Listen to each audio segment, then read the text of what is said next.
Well, I think we have a lot of stories on tap tonight, so we will get started. And I want to start by thanking everyone for coming in on this strangely summer-like day in autumn.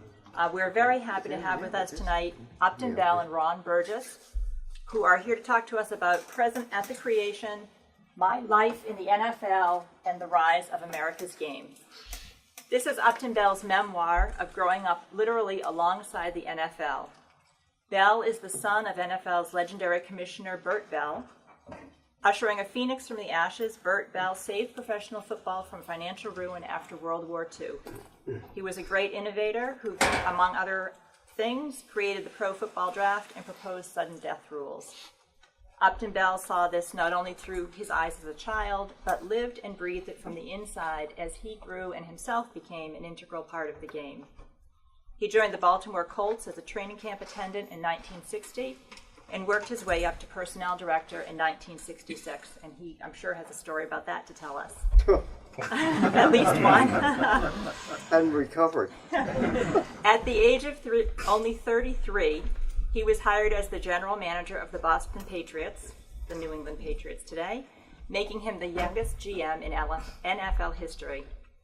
In 1976, Upton Bell left pro football to begin a 40-year career as a radio and TV host and commentator. Ron Borges has covered the NFL since 1974.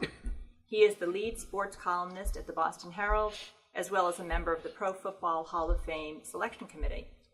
Borges has been named Massachusetts Sports Writer of the Year by the National Association of Sports Writers and Sports Broadcasters 5 times since 1999. His work has been included in the annual anthology Best Sports Stories 8 times. Dan Shaughnessy from the Boston Globe, the columnist, said, "It didn't start with Joe Namath or Joe Montana. This is the history of professional football in America. If you ever played football, played fantasy football, or just tossed a few bucks in an office pool, this book is for you." Upton Bell lived it, and Ron Borges covered it. So tonight, Upton Bell and Ron Borges will tell us a bit about the book, some stories of the fascinating NFL history that is covered in it, and then we'll open it up to questions and conversation before breaking to sign books. Please help me welcome Upton Bell and Ron Borges.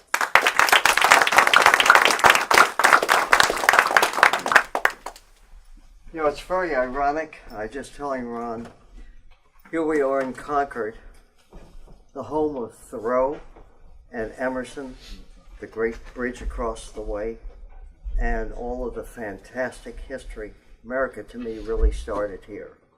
So here we stand and sit hundreds of years later.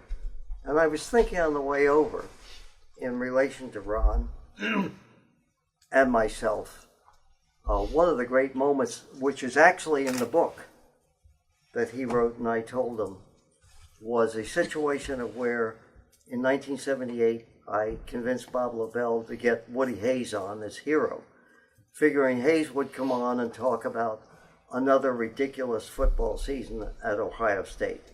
He overheard me talking at the break about Thoreau and how great he was. And when he came on, he said, "Let me correct you, son. The greatest was Emerson. And the reason is self-reliance, self-determination, making your life up, going your own route in life." And I thought, you know what? That's what I really like.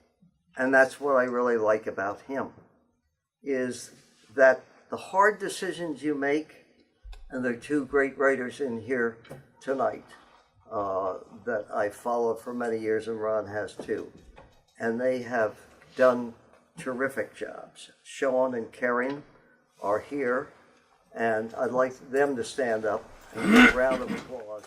He's one of the great baseball people, and Karen's great on football.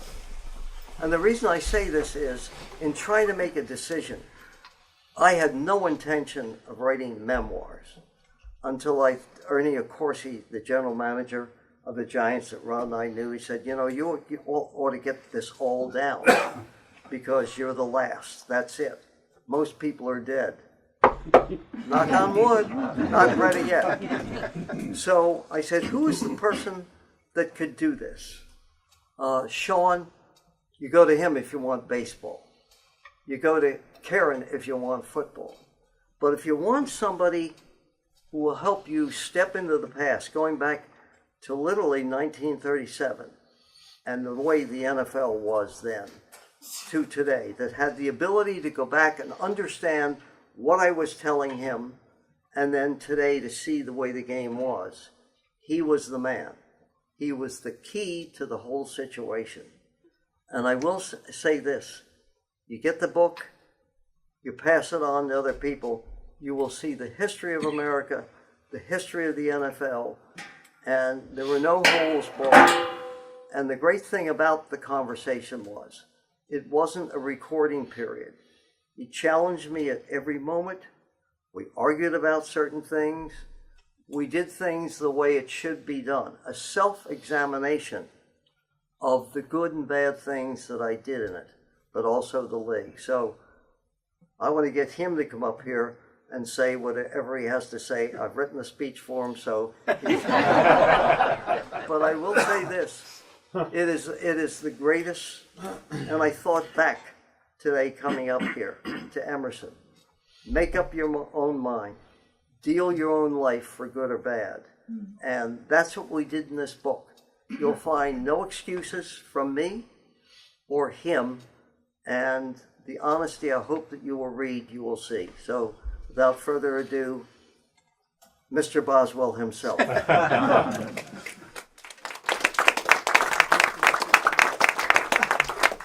Thanks, Upton. Just one little story that is not in the book, because working with Upton is very interesting, as you can tell. He's a fascinating guy. The life that he's led is the Forrest Gump of football in America. It's unbelievable. It's not much he's missed. But he's a challenging guy to work for, a demanding guy to work for, which I liked. But he threw in an extra demand that I didn't expect, which is about halfway through this process.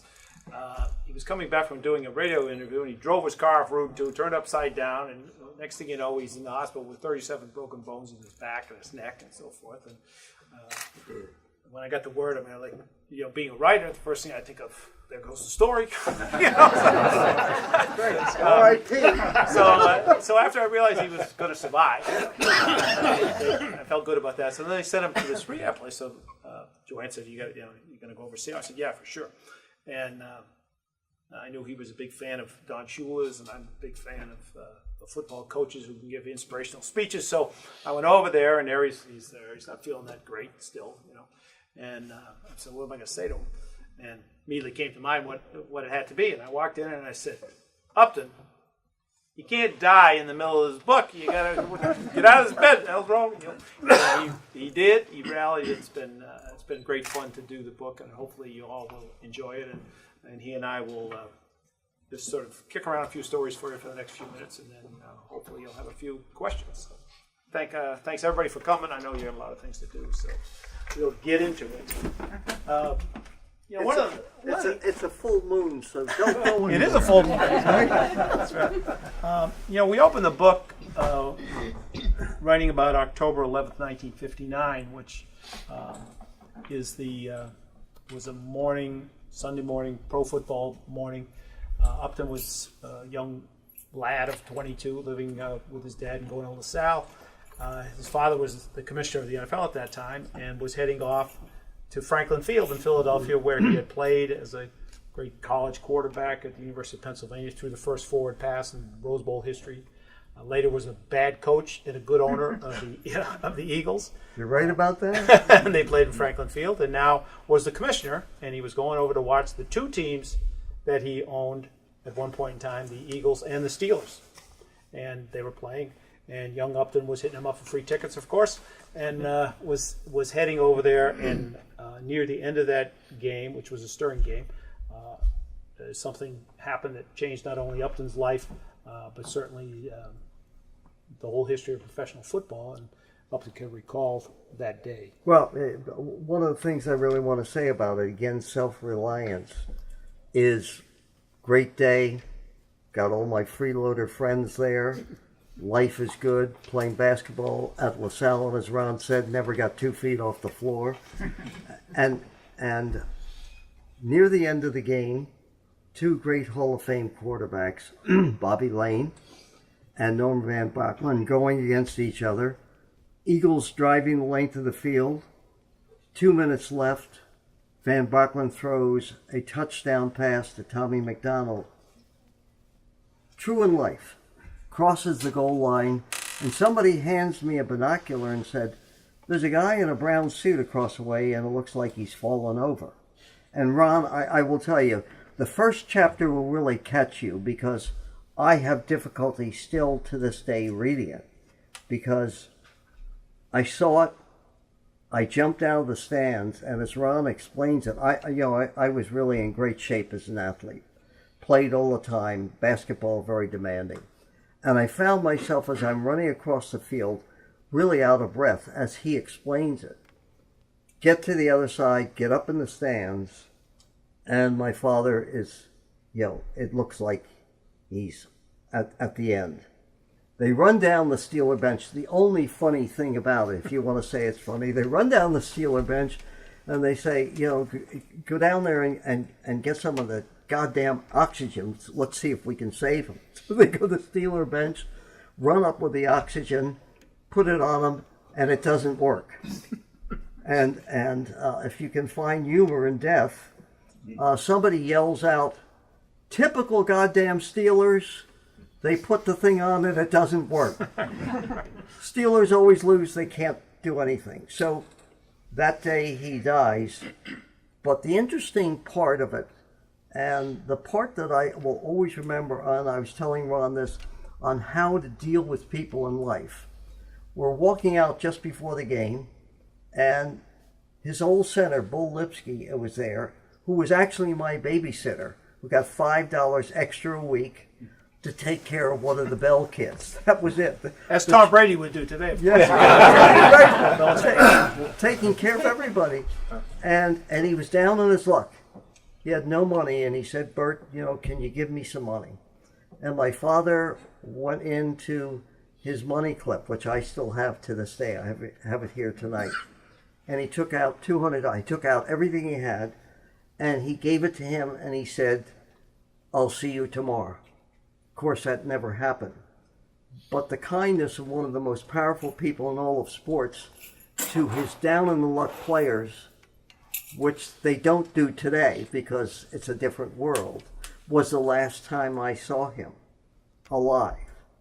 So the other part of the story, a lot of people never knew. Art Rooney, great owner, Hall of Fame person, who used to send my father $200 in an envelope to make the payroll for the players. In those days, somebody said, "What happens if they steal the envelope?" Bert Bell screwed. There's nothing we can do about it. Anyway, Rooney was so upset, he ran up the trolley tracks, not realizing the hospital was only a couple of blocks from there. He was almost run over and killed. 2 owners in one day would have been pretty bad. Then later on in the week, again, having to accept what life deals with you, we're at home getting ready for the funeral, and a call comes in from the Philadelphia National Bank that basically the head of it got on the line and said, "I need to tell you that your father has signed a deal to buy back the Philadelphia Eagles for $930,000. He secretly, he never told any of us, was going to retire at the end of the year, and they said, "We're sorry, we can't let the deal go through." So your father dies, you lose the team that you really wanted, and now it's, you better get going in life, son, because there ain't going to be anybody around to help you. Bert Bell's dead. Long live Bert Bell, but let's move on. So that's the opening chapter, and I think as difficult as it is for me, he really captures it. Well, the thing that was, of course, out of every tragedy, there's also opportunity of a sort, as happened in this case with Upton. He now had to make a decision. What's he going to do in life? He wanted to be in football. Obviously had his dad bought the Eagles. He would now be the owner of the Eagles, and I'd be gladly working with him in the personnel department. It'd be great, but it didn't work out that way. So Carol Rosenblum, who had played for his dad at the University of Pennsylvania as a football player and then became very successful in business during the war. Bert Bell convinced him to buy what became the Baltimore Colts. At the time, they were a down-and-out franchise and they couldn't find an owner. And Mr. Bell believed that local ownership, as we found out here in New England when Bob Kraft bought the Patriots, is really the best way to go. Convinced Carroll to buy the team. And the one thing he said to him a number of times was, something happens to me, you have to look out for my kids. And to his credit, he did. There's a lot of things that are in the book about Carroll that make you think he wasn't exactly an Eagle Scout.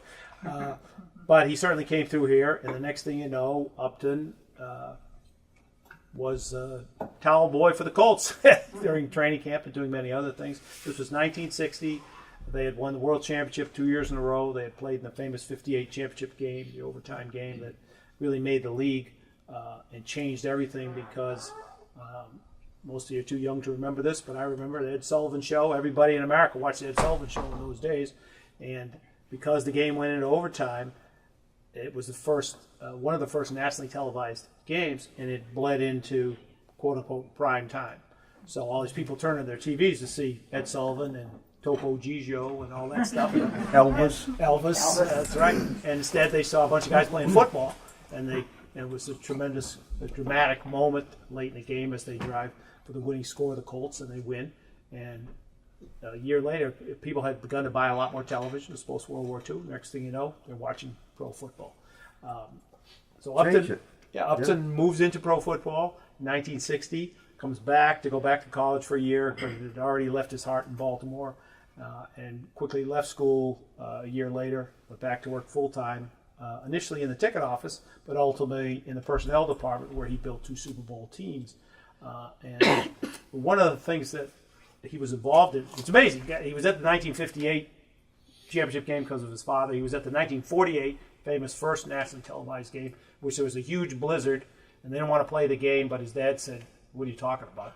We're going to play the game because we're on national television, and was out on the field, the commissioner, imagine Roger Goodell being out of pulling the tarp off with the players so they could get the game going. And now he builds one of the greatest teams ever in professional football, but it's forgotten because they played in Super Bowl III against the Jets. They were heavy favorites, and Upton, hopefully you can recall that day. Yeah, well, and just to go back quickly, it's interesting because the 48 game, there's a commissioner, as Ron said, on the field pushing the tarp off, and a blinding snowstorm.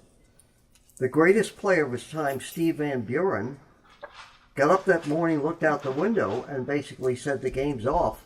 He never showed up until they got a call and said, you better get your fanny down here.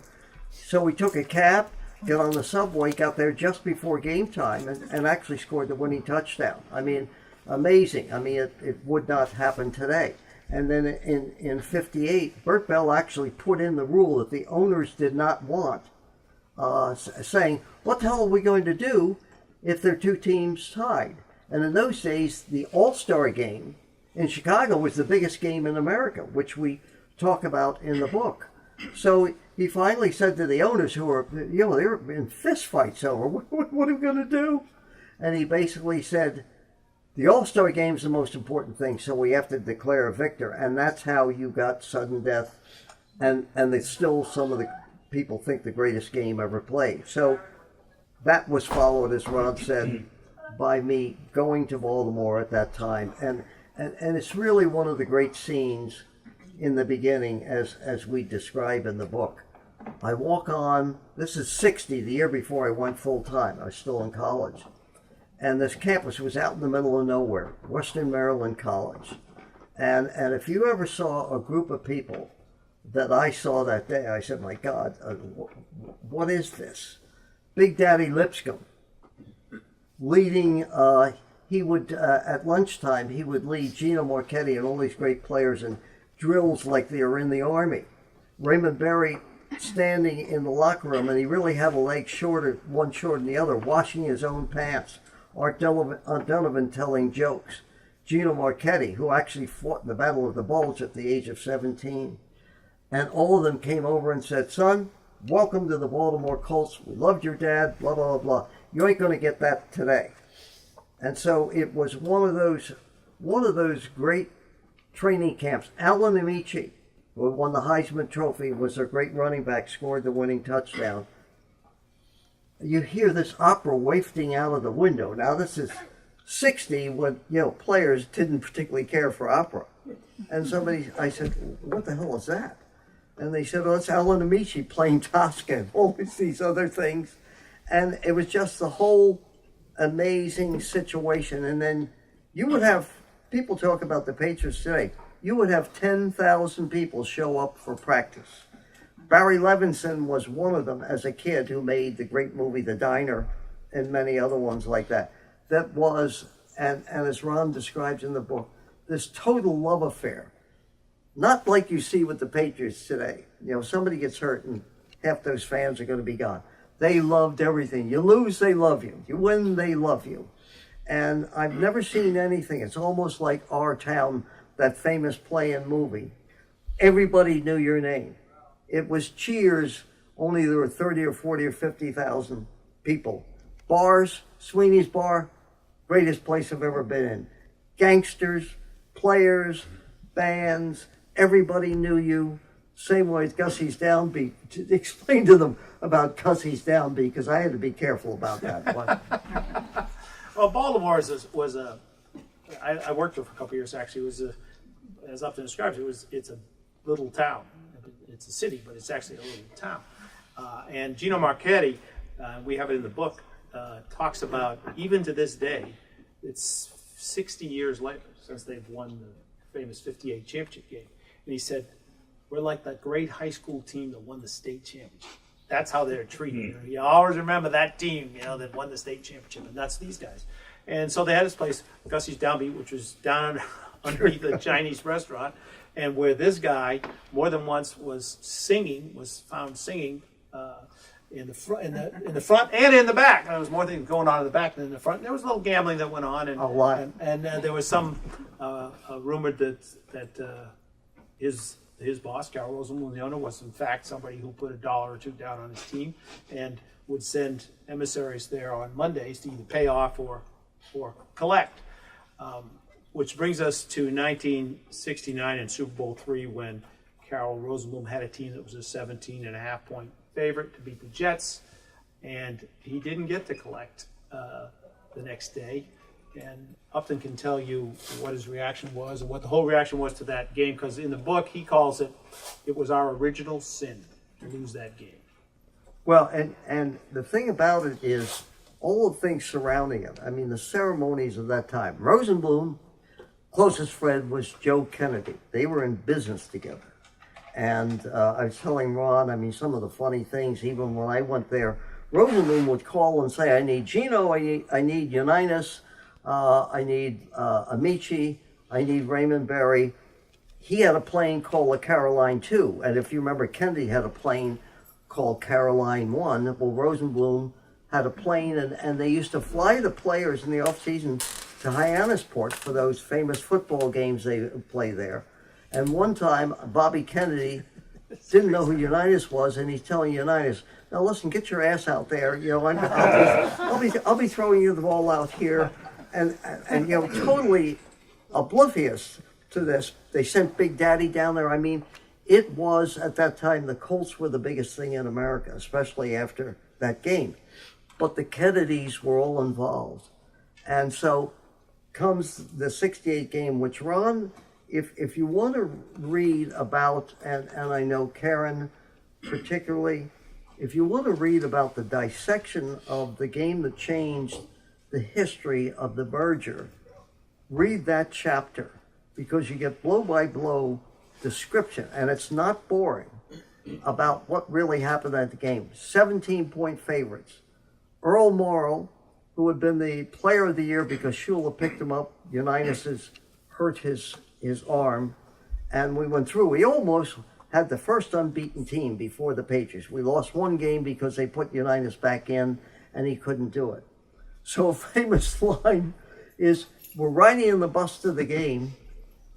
Spiro T. Agnew is there. Burt Lancaster. Every phony in America is there because they all know Rosenblum. The Kennedys are all coming. It was going to be a celebration. The game would be over. There would be a big party. In fact, Rosenblum said, we'll serve breakfast at 3 in the morning. So you see all of this stuff going on. And Jimmy Orr, who was a great receiver, turned to somebody and he said, I hope this isn't the day that Earl wakes up. And prophetic, he woke up. And of course, that was part of the problem. He just really didn't have a good first half. He missed Jimmy Orr in the end zone, which would have changed the game. Anyway, the interesting thing about it is everybody thought that Joe Willie Namath won that game, shooting his mouth off, we're going to beat the hell out of these people, with the chicks at the swimming pool, all this other stuff. When in fact, as we point out in the book, he did not win the game. It was won by a brutal ground game that discovered by Weeb Eubank, who coached us to 2 championship teams, then was fired and came back in one of the great victories and figured out the only way to beat the Colts is to run directly at them. Matt Snell, they kept giving the ball to him. They ran against Bubba Smith, straight at him. As you would see with the Patriots today, some of the things that they do to defect the pass rush. And little by little, they started to destroy us because we kept making mistakes. And then, Ron, point out that the key thing was Unitas had lost all total strength in his arm, but he was still one of the most dangerous people. And unlike what they do with quarterbacks today, with Josh McDaniels, with please spare me, calling every play. He wants the quarterback to call the plays. Yeah. In this case, they decided, and probably the key mistake is, even though Unitas couldn't throw like he could have, the agreement, right, Rob, was to put him in. Shula had agreed if Earl wasn't doing well enough, let's put him in right after the second half. Well, they didn't do it, and the Jets really controlled the ball most of that quarter. But the famous line telling about Johnny Samples, who we had years before and was accused of stealing out of somebody else's locker. Believe me, the story's a lot better. But what happened then? Well, Sample was a defensive back and, of course, knew Unitas. And even though Unitas' arm was dead, when he saw Unitas coming on the field, he told the Jets, this game's not over. It's like the Brady effect. When Brady comes, that was Johnny Unitas. And his first drive was not successful. With his second drive, he took him down for a touchdown. He was bringing him down again late in the game. But his arm was just dead. And ultimately, he did not quite pull it off, although Unitas always believed if they had put him in when they said they were going to start the second half, they would have won the game, and half the Jets believed the same thing. Unitas is one of the great characters in this book and one of the great players in history, of course. And Upton tells a great story in there about after the '58 championship game. I don't know if any of you have remembered that game. But yeah, and by the way, put it on sometime. I mean, Yes. you can get that instead of watching Congress talk about tax plans. put that on to relieve yourself and see. Ron and I believe the same thing, and we've seen many of Brady's great comebacks, including last year. But understand, he was prepared. He called his own plays. And if you want to see a 2-minute drill, because he is the founder of the 2-minute drill, he is the founder of the checkoff. If you want to see one of the greatest 2-minute drills in a day when people didn't realize it, put it on, get the film, go to YouTube, and watch that. And Ron and I describe what happens here, how he fools people, what he does, how he sets things up. It's just really amazing. And nobody before had ever faced the whole situation. 2 minutes to go. Normally in the NFL at that time, there's no Tom Brady. There's nothing that's going to stop the great New York defense. But this is a textbook for anybody who wants to see how the drill was run. Right, and at the end of that game, he throws. They were in position to kick a field goal to win the game. He chose to pass, completed a great pass to Jim Muchlow on a slant. And after the game was over and they had won the game, two things happened, and you can see it on any replay of the game. The thing I love the most, which will date me, but on the winning play, he hands off to Alan Amici, She was massive. I could have run through this hole for the winning touchdown. And Unitas just turns and walks away. No doing the hokey pokey, no Macy's Day Parade, throwing your hands. Just turns and walks away like, okay, that's it. That's what I'm supposed to do. They fly back to Baltimore, and he's giving a teammate a ride home from the stadium. Andy Nelson. Yeah. Now, they just won the biggest game in NFL history. And Andy Nelson tells the story in the book. They're driving back, and Unitas is driving, and he's not saying anything because he's Unitas. And we get to Nelson's house, and he pulls over, and Andy starts to get out, and Unitas says, "See you tomorrow, Andy." He drove away. That was it. It was like, because he expected to win. And right after that game, Dave Anderson was a young reporter at the New York Times, and he's standing next to Unitas, and they're trying to get him to say something about. And he asks him about this pass that he chose to throw, and why did you take the game? Why did you take the chance? And Unitas was a very hard guy. At that time, he was still working at Bethlehem Steel Plant in the day, and practicing in the afternoon, and winning championships on the weekend. And so Dave asked that question, and Unitas turned to him and said, "Sonny, if you know what you're doing, you don't throw interceptions." And that was that time. And I will say this, that my first training camp was 1946 with the Chicago Bears, Monsters of the Midway. And again, what we're trying to do here, and why I think it's one of the most unique books on sports, is to take a look at what it was like then and what it was like now. And just jumping back quickly, I saw it would be like somebody watching the first moonshot, went to the Bears training camp, rode in with a fellow by the name of Shorty Ray, who's now in the NFL Hall of Fame, was the director of officials, and we're riding from Chicago, no superhighways, out to Rensselaer, Indiana, sitting in the back of the car. I'm 9 years old and my brother, and this is the person that has to make all the decisions. I found he was colorblind. He went through every red light and almost got us killed, and stopped for every green one. And I'm taking my brother and saying, Jesus Christ, what's going to happen? This guy's going to the Hall of Fame, and he doesn't, he stops for all the wrong things and starts for the other ones. But just quickly, and we describe this in the book, you talk about the present at the creation, which is one of the reasons why I told Ron, let's do it this way with the title. Because I saw the great Clark Shaughnessy, which you probably never heard of. He was the one that broke off the running back and put him out as a flanker, and really is the father of modern pro football. And you would walk in there as a 9-year-old kid, and House would let us come into the meetings and not treat us like, just a bunch of kids.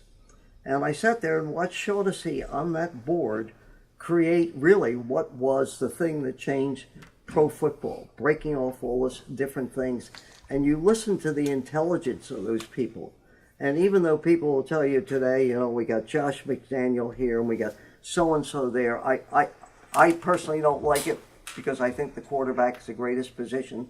But when you watch him diagram all this up here, I said, this is present at the creation. This is watching the modern game. And they did it like it was just, you're sitting there, you have the conversation.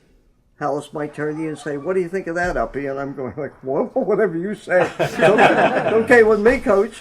But that, and then going back to this game, and what Ron captures is there was no other town I've ever been in, and I absolutely love Boston like Baltimore.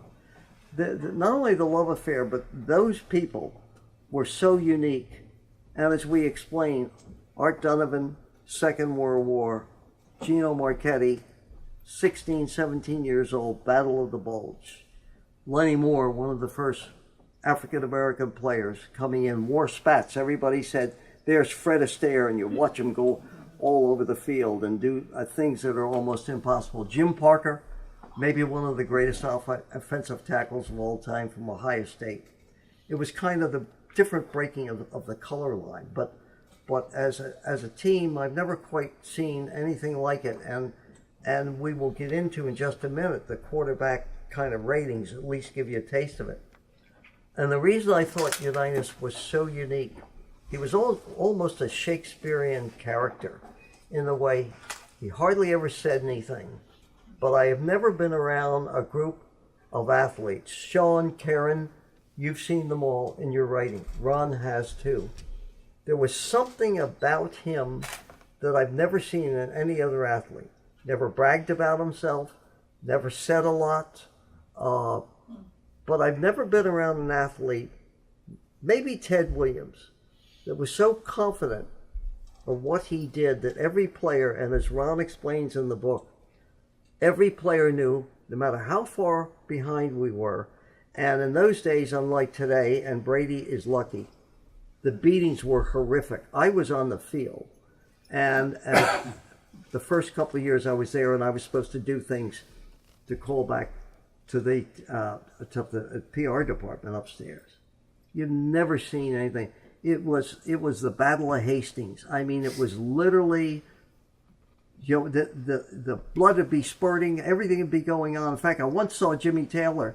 He got tackled and he's down there and he's yelling out something like, "God damn it, get off me!" And they wouldn't get off him. So he actually almost bit a guy's leg off. Said, "That'll get you off." But Unitas, and Ron explains in the book that game against the Bears, and tell him about that, because I never saw a guy take a beating, never flinched. You'll see quarterbacks, even Tom Brady a little bit, you see the feet moving and you kind of understand what's going on. He would stand there to the last minute and make some of the greatest throws I've ever seen, because he had a much stronger arm than many of the people I saw today. And the players, even the players, the hardened players, were amazed that anybody could stand there, take that beating, and thread that needle. And then there were no 2 or 3 or 4 or 5 yard passes, screens. You better be able to throw an out on a line. You better be able to throw a deep pass and stand there and know you're going to get hit on every play. But tell them about the Bears game. Sure. Yeah. Yeah, I'll do this real quick and then we'll go to questions and answers, because I know we could go on all night talking about this. But there's a famous United story, and you folks all watch a game today and you see how much the quarterback is protected, as he should be. I wish they were protecting everybody else more.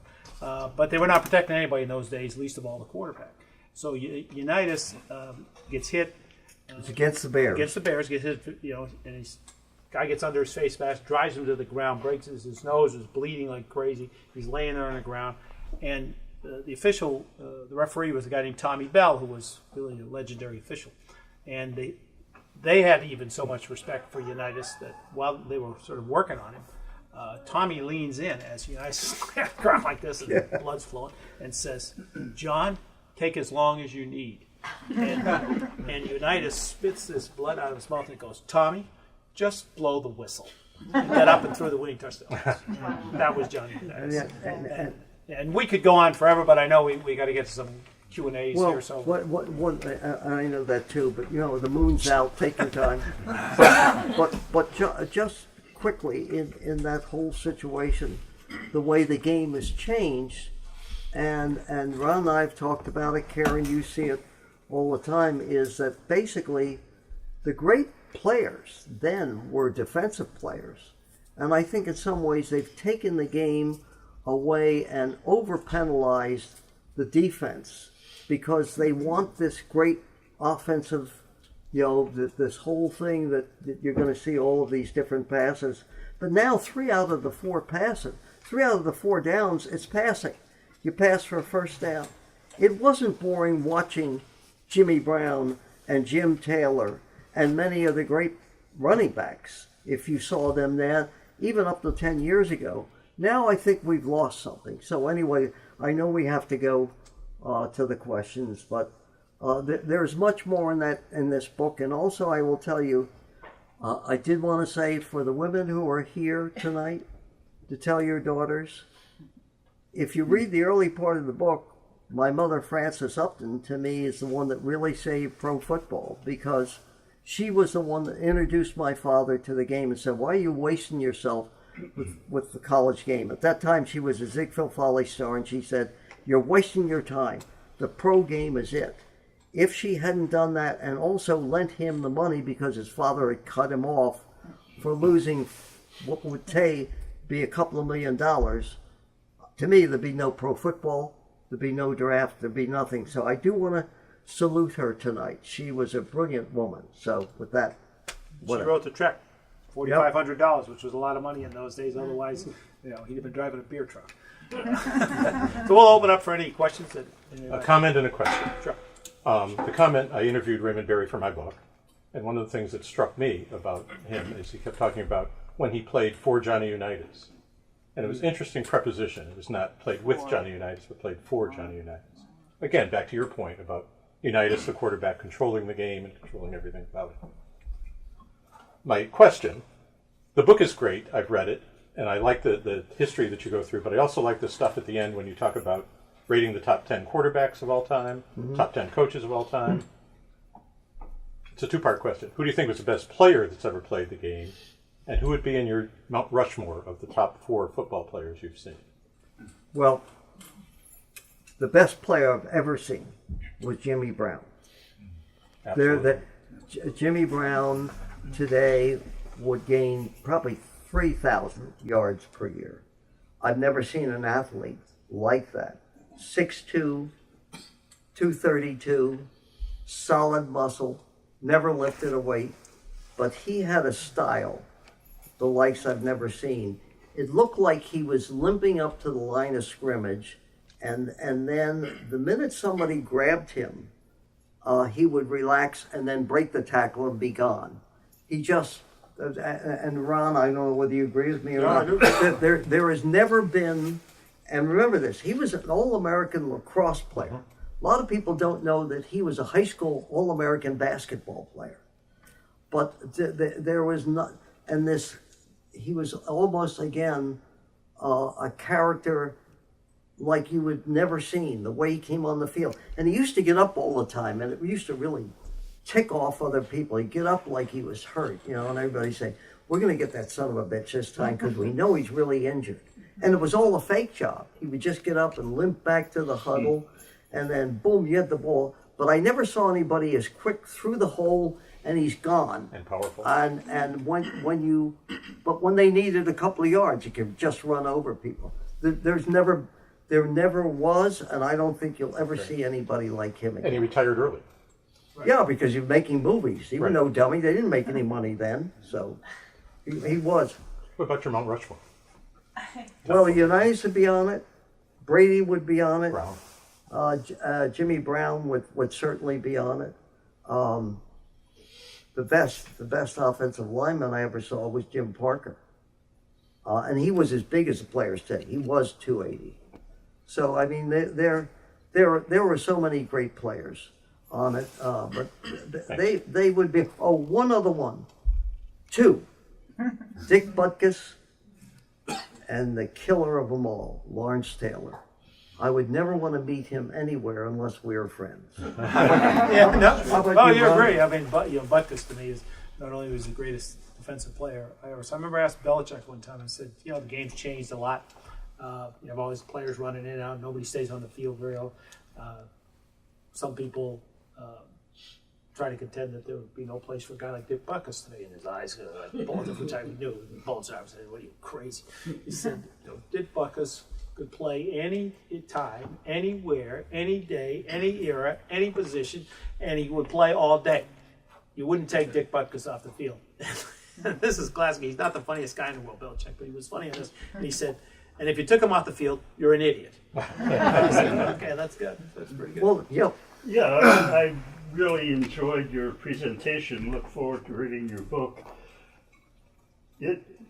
Present the creation was a lot of glorious things happened, but how about now? You got traumatic brain injury. You have television viewers being less. Yep. Huge gaps in salary. A lot of parents are telling their kids don't play football.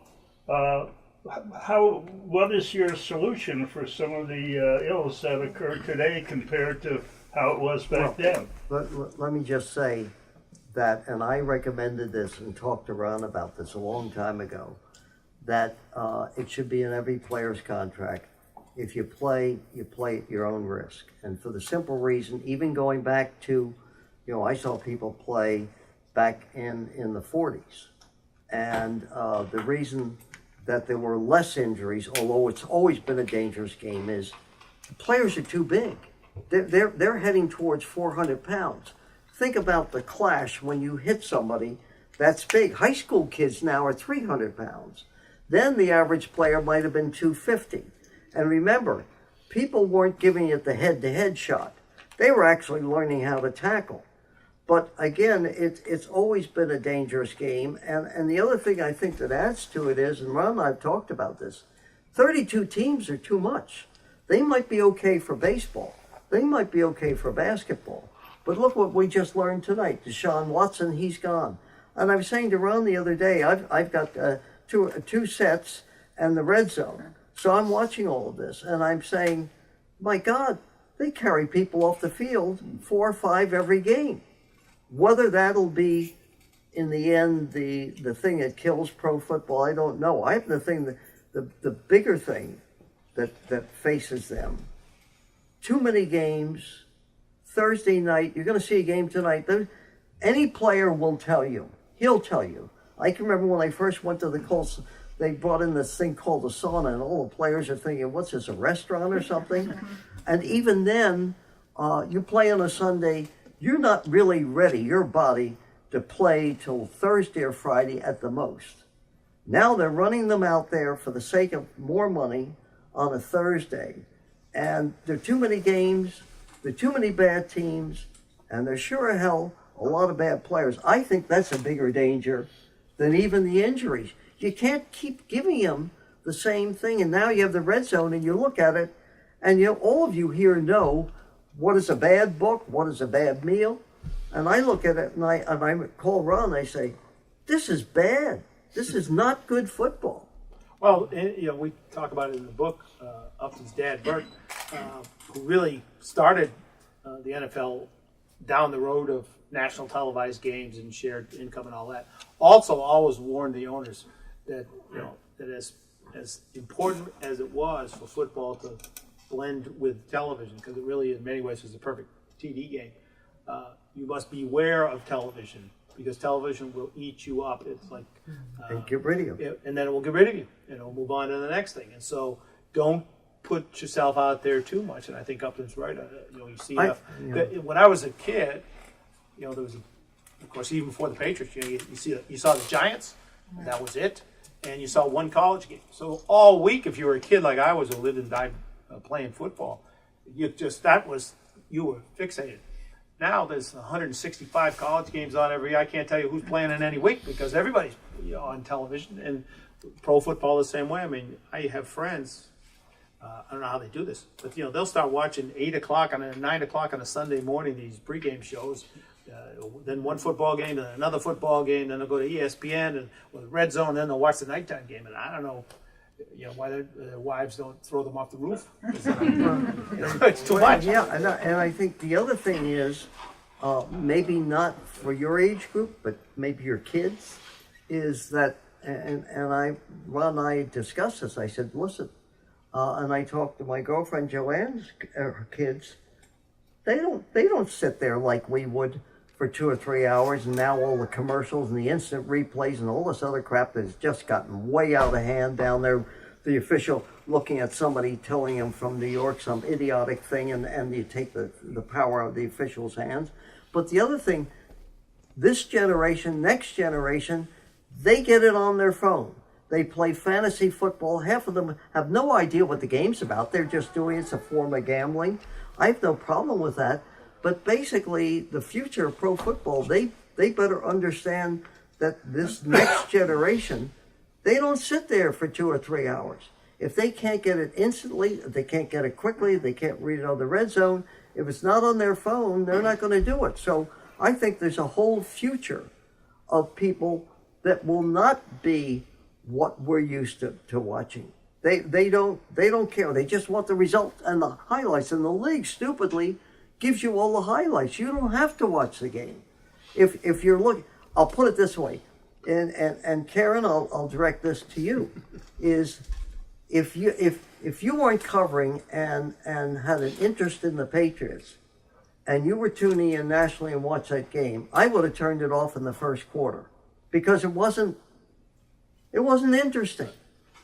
Brady makes it interesting. If Brady isn't here in this latest stiff that they brought in, are you going to watch it? Are you You're gonna like watch, an old scout. Yeah, you going to watch Jed Hoyer? Really? Brian You know, Hoyer. so that's what it is. Anyway, yes, sir. Yeah, I had a quick question. This is just a personal comment. It just seems like I watched the game in '58 as a 9 or 10-year-old, and then Pete Rozelle shows up. He seemed to be okay. You know, the late Bert Bell was okay. And then my question is, I just feel that the current commissioners post Rozelle, I can't even remember. They're not football. Paul Tagliabue. They just didn't seem like they were football guys. Right. Well, you're exactly right. That's So I'm trying to the think, problem. from a management perspective, they're horrible managers. So I just But they're not. And Ron and I discussed this. I think where the NFL really went the other way. They had Bert Bell and Pete Rozelle, probably the two best back-to-back commissioners in sports history. And another thing, I don't think we got in the book. At one time, my father was so successful that baseball came to him during the Ford Frick era and said, "Would you be willing to run both leagues?" And because he was really an innovator, he really understood way beyond his time. And he said, I don't really think it would be right for me to do that at the time. And that's when they were having trouble, with crossing the not the picket line, but the whole idea of baseball bringing African American players into it. But back to the key moment that he and I have discussed. They had decided, the power group, the Maras, the Lombardis, the people like that Jim Finks, who we all knew really well. I knew Jim when he was a quarterback at Pittsburgh, then a great general manager, really understood the executive part, but also the game. And they had essentially said he's going to be the commissioner. But a group of owners stepped in and said, we don't want this, enough of football guys, let's get Paul Tagliabue, this lawyer who had worked on different things for the league, and they brought him in, and I said, that's the end of football. In fact, a person that he covered for many years, Al Davis, whether people liked him or not, I remember my first league meeting in '71 as the Patriots general manager, and these lawyers, you got to understand, the league meetings are run by lawyers. Lawyers and multimillionaires, now billionaires, that are more interested in building pyramids and hotels and crap like that, and the football team is secondary. And Al Davis got up and said, we got to throw these goddamn lawyers out. But let's get back to football. I'm looking like, oh my God, here we go. It's going to be a fist fight in here. And it was just really amazing. Davis understood, as Jim Finks understood, that this was a changing. And look at the game now. It's really, what do you hear the commissioner say? I want to build it up to $25 billion. He never says, I want to build the game. And that's what it's come to. And I think that's the real danger of it. Would you agree, Ron? Well, yeah, like I mean, your point's really well taken, because if you look at Upton's dad was a former football player, football coach, then ultimately became an owner. He was a football guy, what I would call a football guy, becomes the commissioner. He's followed by Pete Rozelle, who was a PR guy, which begins to sort of, off the track. But he also had been general manager of the Rams. He was a football guy. And he understood TV. And he understood television as well. Now, he's followed by a Washington lawyer, who's followed by Roger Goodell, who's a marketing guy. If he wasn't selling football, he'd be selling sprockets or whatever it is he gets hired to market. So you've got two consecutive lengthy periods of time where the people running the game know nothing about the football side of the game. And you go to the owners' meetings now. I used to love to go and still enjoy it because they're never in Buffalo. They're always in really nice places. It's warm in the winter, But we used to talk all night about football. Coaches, GMs, those guys. Now all they're talking about is T-shirts and how are we going to open up the China market? And I was like, well, I don't know. How about you learn how to play defense and tackle somebody? But it never comes up because it's. And I think that is a danger going forward. It's a big danger, and we've talked about playing in London. Please, I mean, and China. About Mexico, Karen and I have to go to Mexico Yeah, in a that's couple of it. weeks. We have That's armed right. guards down there. They're building provided by a the wall NFL. down there to keep the football players out. No, you're right. It's almost like they've lost. I've always thought in any business, no matter what you do, Sean, you cover baseball, you've seen the change there, and I think in many ways, just like what happened in the World Series, should that person that yelled the racial slur, which everybody heard on television, to me, his ass should have been thrown out. All right. In the olden days, like it or not, he'd have been gone. And I think what's happened to all of our games is, I remember Bob Smertz, who was the owner of the Celtics, having a conversation with me, and they were talking about electing the new commissioner, who happened in the end to be David Stern. And I was having this conversation with him, and I said, geez, I hope they pick a basketball man, understanding the game. And he said, son, those days are ended. He said, the lawyers will be running the game. And this is what you get. And what's it mean to the fan? I think it means a lot, because you have to have somebody that understands the business. And I think we've lost that. A lot of great people, but the leadership of all of these leagues, it's about television contracts, it's about how many products we can sell.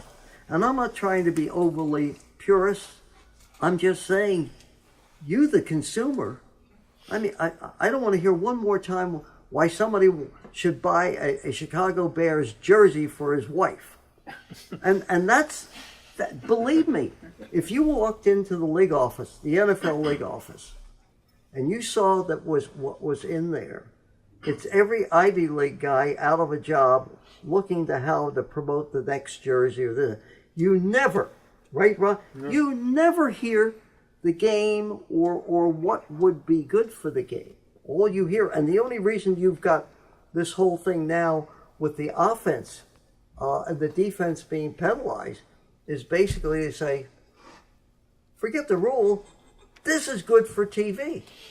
I don't know whether it is or not, because some of the greatest games I've ever seen in this era or any other era, some of them were 20-17, 13-10, because you saw great running, you saw tense, tight defense.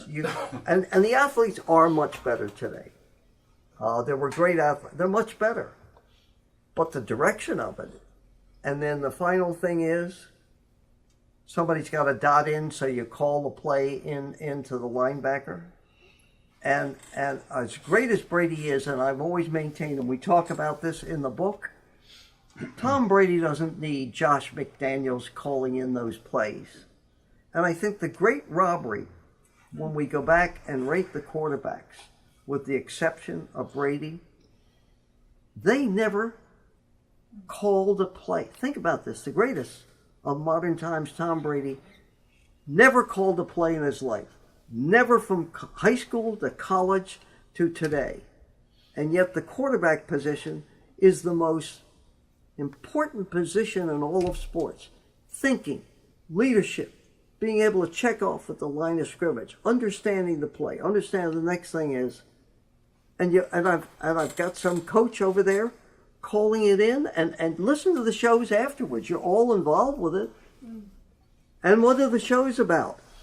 Boy, that McDaniels made a great call. I'm saying, Jesus Christ, what about Brady? Well, what is Brady wearing on his wrist then? What is that telling him when he... That has all their.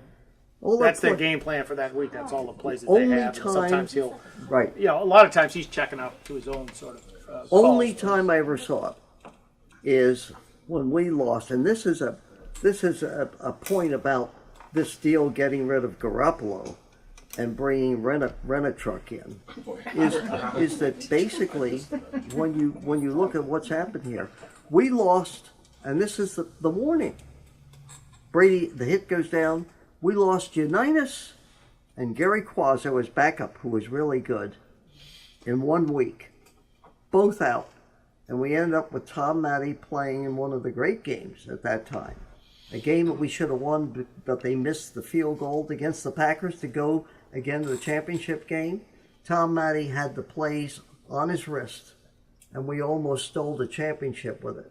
And I thought, that's the last of that. Now everybody's got one of these things. Would somebody please tell me that they're not smart enough that they have to do this crap and then take this in from the thing? Tell them the story about the comeback in the Super Bowl against Atlanta when Josh McDaniels, and I can't imagine telling Brady, watch the guy down.